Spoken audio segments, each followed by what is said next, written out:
एक बंगाली ऐसे ही बुजदिल है और इस रेजिमेंट को हम टुकड़ा टुकड़ा कर दिया। सर एक कंपनी को हम माइनिंग सिंह पर भेज दिया, वो ढाका से तकरीबन 120 माइल दूरी पर शुमाल की तरफ है। और एक कंपनी को हम टंगाइल में भेज दिया, ढाका से जो नया डिस्ट्रिक्ट बना टंगाइल, वहाँ 60 माइल दूरी पर। और एक कंपनी माइनस को जयदेवपुर से थोड़ा दूर ऑर्डिनेंस फैक्ट्री पर रखा गया। और एक प्लाटून को हम मुश्रिकी पाकिस्तान का गोला बारूद डंप राजेंद्रपुर में रखा गया। सर बाकी पूरा बटालियन जयदेवपुर पैलेस में मौजूद है। इनके पास थोड़ा बहुत हथियार और गोला बारूद भी है। बटालियन की Bengal commanding officer lieutenant colonel Masood Hasan Khan भी वो पैलेस पर मौजूद है। ये रहा सेकेंड बटालियन का तैनात यानी डिप्लॉयमेंट। বিস্তারিত বললেন ব্রিগেডিয়ার আবরার। नियाजी तखन बोलें बहुत अच्छा बेटा, मगर एक इम्पोर्टेंट बात समझ के रखना, अगर ये घटिया बंगाली को दबा के रखना है तो फिर ये बंगाल रेजिमेंट को जल्द से जल्द डिसआर्म करना पड़ेगा। हम 65 साल में इनको जंग लड़ते हुए देखे थे, कितना दम था इनका। अगर इसको आप डिसआर्म ना करो, बंगाली को आप दबा नहीं सकते। ब्रिगेडियर आबरार बोलছেন, सर आप फिक्र मत करो, अपनी जवानों की बड़ी जोश है। हम लोग घटिया और बेईमान बंगाल को अच्छा तरह से सबक सिखा देंगे। फिर भी मैं बोला ना, ये 65 की जंग में बहुत अच्छा लगा था और पाकिस्तान को हिंदुस्तान से बचा दिया था। पाकिस्तान तब बाल बाल बच गए थे। इनके ऑफिसर बहुत होशियार और समझदार है, तुम्हें थोड़ा होशियार से काम करना पड़ेगा। सर हम मार्शल रेस हैं, तैमूर लोगों के पोते हैं हम। खटिया काली बुजदिल बेईमान बंगाल को हम खत्म कर देंगे। तखनो गौरव निरोचित ब्रिगेडियर आबरार तखन नियाजी बोलছেন, हम बंगाल आदमी नहीं चाहिए, हमें मिट्टी चाहिए, मिट्टी सेफ जमीन चाहिए। सारे बंगाल को हम खत्म करके यहाँ नया काम पैदा करेंगे। ऐसे हम पाकिस्तान में पूरी की पूरी मार्शल रेस तैयार करेंगे। Okay, now you can go and disarm second Bengal regiment.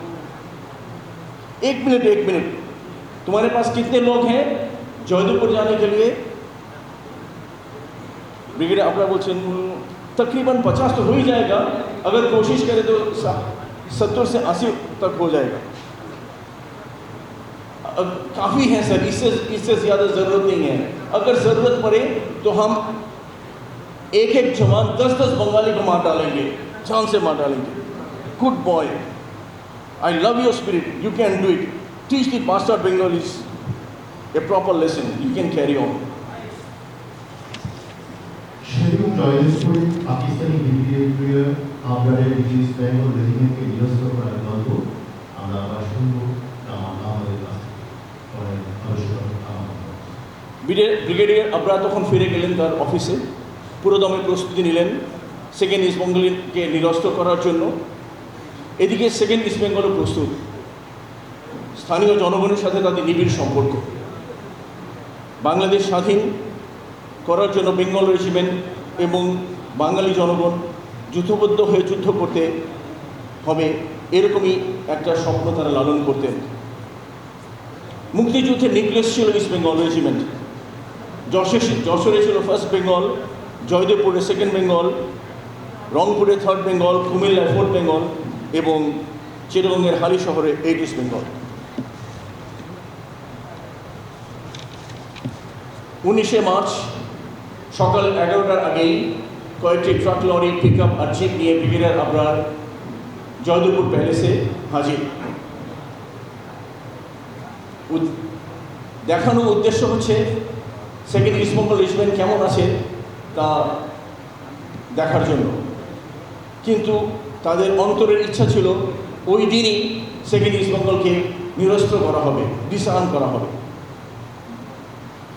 কিন্তু রাজেন্দ্রপুর প্যালেসে গিয়ে তারা হতচকিত হয়ে গেল। কেন? তারা বাঙালিদের রুদ্র চাহনি, তাদের দৃপ্ত চলাফেরা, দৃপ্ত পদক্ষেপ, যুদ্ধেন্দ্রী মনোভাব দেখে তারা ভয় পেয়ে গেল। তারা ভাবল সেকেন্ড ইস্ট বেঙ্গলকে আর আমরা 70 জন দিয়ে নিরস্ত্র করতে পারবো না। এইদিকে আমাদের নজরুল ইসলাম ভাই আর বর্তমানে মন্ত্রী আছেন আকম মোজাম্মেল হোসেন, তখন হাজার হাজার বাঙালি জড়ো করেছেন জয়দেবপুর বাজারে।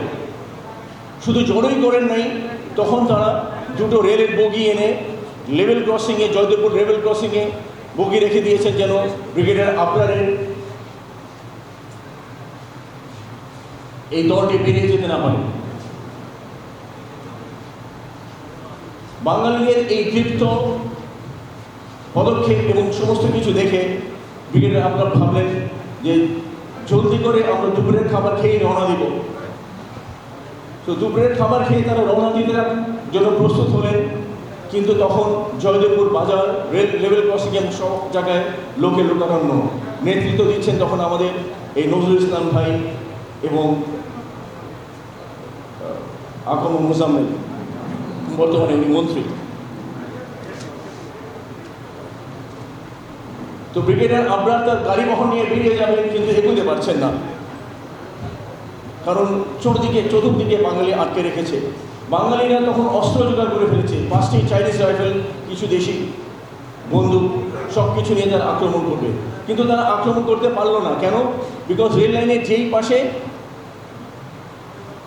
এই পাকিস্তানি গাড়ি বহর ছিল, ঠিক একই পাশে তখন সেকেন্ড ইস্ট বেঙ্গল রেজিমেন্ট সৈন্যরাও ছিল। সুতরাং বাঙালিরা তাদের উপরে ইচ্ছা সত্ত্বেও আক্রমণ করতে পারলো না। আর যেহেতু সুস্পষ্ট স্বাধীনতার ঘোষণা আসেনি, তখন বাঙালি সোলজাররাও পাকিস্তানের উপরে আক্রমণ করতে পারছে না। কিন্তু আবার ব্রিগেডিয়ার আবরার তখন চলেও যেতে পারছেন না মানুষের ভিড়ে। তখন তিনি রেগে মেগে কমান্ডিং অফিসারকে হুকুম দিলেন, commanding officer Masood clear the road, रास्ता को साफ करो, ये बंगाल कीटों को हटाओ, गोली चलाओ, खत्म कर दो, मुझे देर हो रहा है, मुझे देर पसंद नहीं है।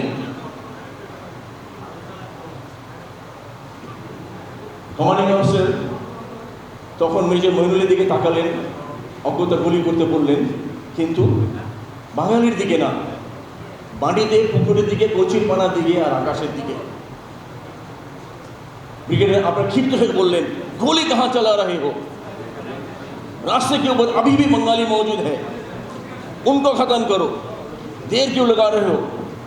अब तक 10 बंगाली को भी मार नहीं सका तुम लोग। তখন সেকেন্ড ইস্ট বেঙ্গল রেজিমেন্ট অনর, সেকেন্ড ইস্ট বেঙ্গল রেজিমেন্ট বিদ্রোহ করেছে। তাদেরকে মারছে না ঠিকই, কিন্তু তারা আর অস্ত্র নিয়ে ফায়ার করছে না। ব্রিগেডিয়ার আপনার আবার খেপে গেলেন, तुम्हें पता है तुम क्या कर रहे हो? तुमको क्या कर सकता हूं मैं? सबको अरेस्ट करके कोर्ट मार्शल कर दूंगा, बफावत के लिए, इनकलाब के लिए तुम सबको फिर मैं फांसी पर लटका दूंगा, सेकेंड ईस्ट बंगाल डिसबैंड कर दूंगा।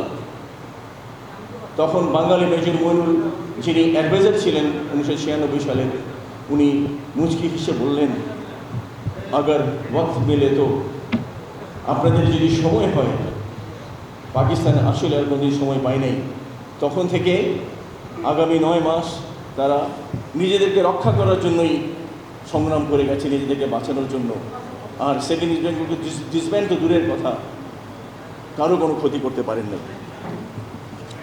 এই ছিল সেই 19 তারিখের গল্প। তবে পরে কী হয়েছিল, 3-4 ঘন্টা যখন প্রায় বন্ধ থাকলো,